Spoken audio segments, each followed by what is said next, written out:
Hello friends, welcome back to lesson of classes. आज के session में हम कंटिन्यू करेंगे अपने chapter from trade to territory के अगले पार्ट के साथ। पिछली वीडियो में हमने देखा कैसे ईस्ट इंडिया कंपनी ने ट्रेड के माध्यम से अपना एक इम्पैक्ट बनाया और बंगाल के रास्ते अपने पॉलिटिकल पावर को बढ़ाया। इस वीडियो में हम फोकस करेंगे कुछ इंपॉर्टेंट बैटल्स पर, जैसे कि बैटल ऑफ प्लासी और कैसे ब्रिटिशर्स ने बंगाल का दीवानी राइट्स यानी कि फाइनेंशियल राइट्स हासिल करके इकोनॉमिक और एडमिनिस्ट्रेटिव कंट्रोल को स्टैब्लिश किया। कंपनी का राइज एक टर्निंग पॉइंट था जो इंडियन सब कॉन्टिनेंट के पूरे लैंडस्केप को बदलने वाला था। हम टीपू सुल्तान का रेजिस्टेंस, मराठा वॉर और ब्रिटिश एनेक्सेशन पॉलिसीज को भी कवर करेंगे। सो स्टे ट्यून्ड और हमारे चैनल को जरूर सब्सक्राइब करें ताकि आपको नेक्स्ट पार्ट का नोटिफिकेशन मिल जाए। Let's start our today's topic.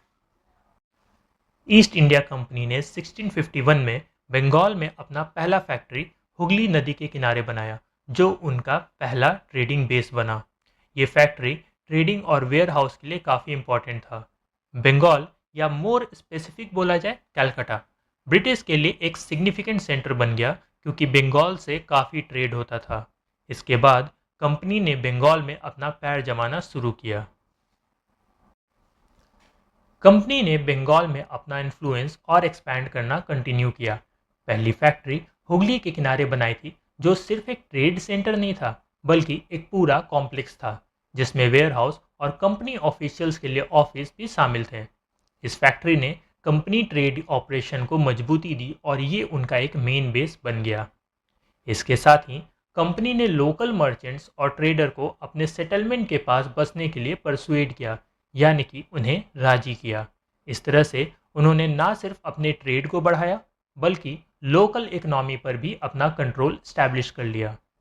1696 तक कंपनी ने अपने सेटलमेंट के आसपास एक फोर्ट बनाने का काम शुरू कर दिया था, जो उन्हें और ज़्यादा सिक्योरिटी और स्ट्रेंथ प्रोवाइड करता है। इस फोर्टिफिकेशन से बंगाल में उनका दबदबा और भी मजबूत हो गया। ठीक 2 साल बाद 1698 में कंपनी ने बंगाल में अपना पोजीशन और स्ट्रॉन्ग कर लिया, जब उन्होंने 3 गांव पर अपनी जमींदारी राइट्स हासिल किए, जिसमें कैलिकटा भी शामिल था। ये वही कैलिकटा है जो आगे चलकर कैलकटा बना और ब्रिटिश रूल का एक इम्पॉर्टेंट सेंटर बन गया। इसके अलावा कंपनी ने मुगल एम्पायर औरंगजेब से एक फरमान भी सिक्योर कर लिया, जिससे उन्हें बंगाल में ड्यूटी फ्री ट्रेड करने का राइट मिल गया। ये फरमान ने कंपनी को इकोनॉमिक एडवांटेज दिया क्योंकि अब उन्हें अपने ट्रेड पर कोई टैक्स नहीं देना पड़ता था, जिससे उनका प्रॉफिट और बढ़ गया। जब ईस्ट इंडिया कंपनी ने बंगाल में अपने ट्रेड को एक्सपैंड करना और अपने सेटलमेंट को फोर्टिफाई करना शुरू किया, तो बंगाल के नवाब इसका सख्त विरोध किए। नवाब ने कंपनी के अटेम्प्ट्स को रोकने के लिए काफ़ी कदम उठाए। नवाब ने कंपनी से ट्रिब्यूट की डिमांड की, उन्हें मिंटिंग राइट्स देने से मना कर दिया। मिंटिंग राइट्स देने से मना करने का मतलब है that they can not manufacture और प्रोड्यूस कॉइन्स, और उनके फोर्टिफिकेशन एफर्ट को रोक दिया। ये क्लियर था कि नवाब कंपनी के ग्रोइंग इन्फ्लुएंस और उनके मिलिट्री इंफ्रास्ट्रक्चर को अपने रूल के लिए खतरा मानते थे, इसलिए उन्होंने कंपनी के एक्सपेंशन के अगेंस्ट कदम उठाया। ईस्ट इंडिया कंपनी और बंगाल के नवाब के बीच ये टेंशन धीरे धीरे और बढ़ते गया और आखिरकार ये सारे टेंशन क्यूमुलेट हुए 1757 के बैटल ऑफ प्लासी में। बंगाल के नवाब सिराजुद्दौला ने कंपनी के बंगाल में इंटरफेरेंस और उनके फोर्टिफिकेशन का सख्त विरोध किया। सिराजुद्दौला को लगता था कि कंपनी उनके रूल के लिए एक बढ़ता हुआ खतरा है और उन्होंने ब्रिटिश अथॉरिटी के अगेंस्ट अपने मिलिट्री को मोबिलाइज करने का फैसला किया। यह बैटल ब्रिटिश रूल के एस्टैब्लिशमेंट की शुरुआत थी, जिसमें बिट्रेल और मिलिट्री स्ट्रेंथ का एक बड़ा रोल था।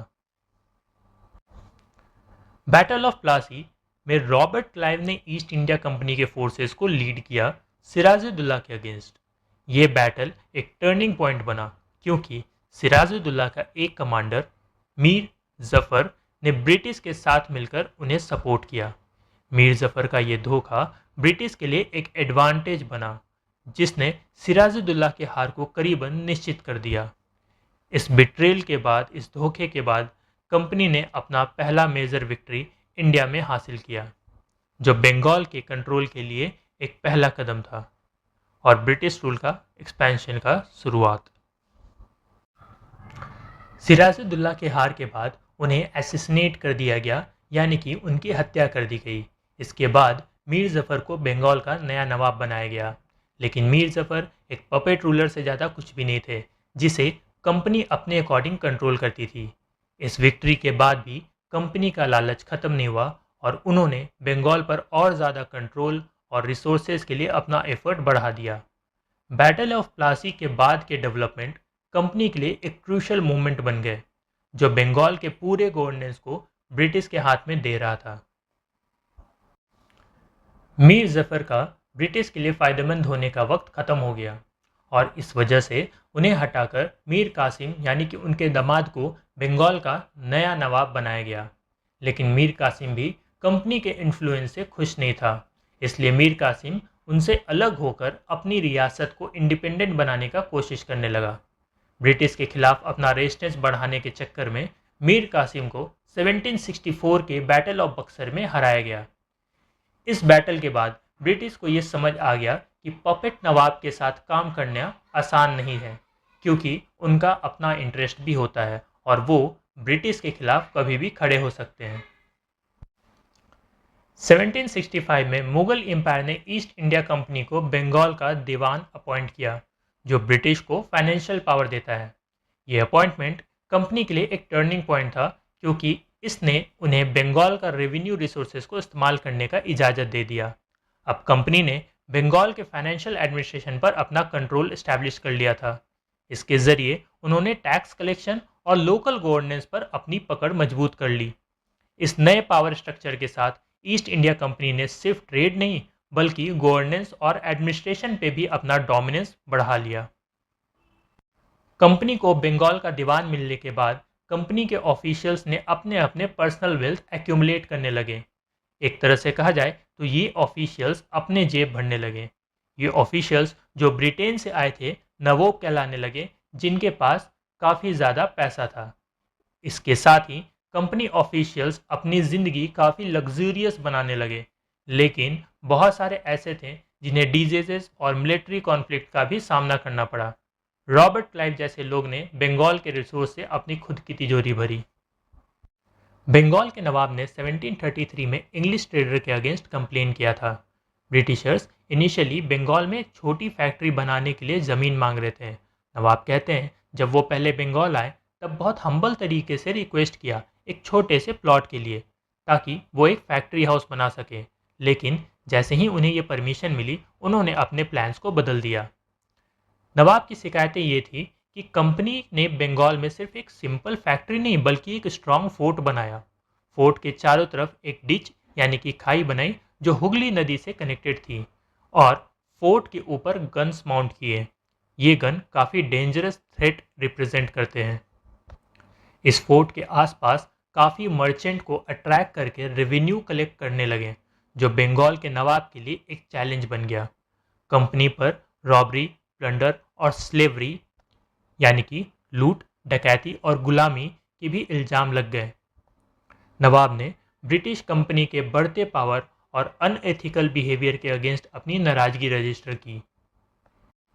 ब्रिटिशर्स के फोर्टिफिकेशन और पावर एक्सपेंशन से बंगाल के नवाब को अपने राज्य के खतरे का एहसास होने लगा और इसलिए उन्होंने ब्रिटिशर्स पे ट्रस्ट नहीं किया। जैसा कि हमने पढ़ा था, जब ब्रिटिशर्स को बंगाल का दीवान मिला तब बहुत सारे ऑफिशियल्स अपने अपने जेब भरने लगे। आइए हम पढ़ते हैं ऐसे ही एक केस स्टडी के बारे में, रॉबर्ट क्लाइव की केस स्टडी, और जानते हैं ऑफिशियल्स के करप्शंस और उनकी पर्सनल वेल्थ के बारे में। रॉबर्ट क्लाइव एक एग्जाम्पल है उन लोगों का जो ईस्ट इंडिया कंपनी के ऑफिशियल बनकर इंडिया आए और अपने पर्सनल फॉर्च्यून को बढ़ाया। रॉबर्ट क्लाइव 1743 में चेन्नई यानी कि मद्रास आए जब उनकी एज सिर्फ 18 साल थी। 1767 तक रॉबर्ट क्लाइव ने एक इनॉर्मस फॉर्च्यून एक्यूमुलेट कर लिया था, करीब 401,102 पाउंड, मतलब 4.5 करोड़ रुपए, और वो भी 1767 में। क्लाइव को 1764 में बंगाल का गवर्नर बनाया गया करप्शन से निपटने के लिए, लेकिन उनका अपना रोल भी क्वेश्चनेबल था। उन्हें ब्रिटिश पार्लियामेंट में 1772 में क्रॉस एग्जामिन किया गया, लेकिन उन्हें वहां से रिहाई मिल गई। इसके बावजूद उन्होंने 1774 में सुसाइड कर लिया। लेकिन देखा जाए तो सारे कंपनी ऑफिशियल को क्लाइव की तरह सक्सेस नहीं मिला। कई ऑफिशियल्स की डिजीज और वॉर के कारण डेथ हो गई। काफ़ी ऑफिशियल्स इंडिया में एक ही मोटिवेशन के साथ आए, इंडिया में पैसा कमाओ और ब्रिटेन में जाके कंफर्टेबल लाइफ जियो। जो ऑफिशियल सक्सेसफुल हुए उन्हें नवोब कहा जाता है। ये ब्रिटिश सोसाइटी में टॉन्ट के रूप में यूज़ होती थी, क्योंकि ब्रिटिश उन्हें अपस्टार्स और सोशल क्लाइंबर समझते थे। अब अपस्टार उसे बोलते हैं जो अचानक ऊंचे सामाजिक स्तर पे पहुंच जाते हैं, और सोशल क्लाइंबर वो लोग होते हैं जो अधिक प्रभावशाली व्यक्ति के साथ संबंध बनाकर अपनी सामाजिक स्थिति सुधारने की कोशिश करते हैं। कंपनी ऑफिशियल ने इस बैटल ऑफ प्लासी के बाद फोर्स्ड एक्विजिशन से अपनी वेल्थ बनाई। सभी ऑफिशियल का आउटकम एक जैसा नहीं था। कुछ लोग बहुत सारा पैसा लेकर ब्रिटेन लौट गए, कुछ लोगों को मौत मिली और कुछ लोग ठीक ठाक पैसा कमाकर यहाँ से वापस चले गए। नवोब्स को ब्रिटिश सोसाइटी में न्यूवो रिची के रूप में देखा जाता था, जो ट्रेडिशनल एरिस्टोक्रेसी के स्टैंडर्ड से मैच नहीं करते थे।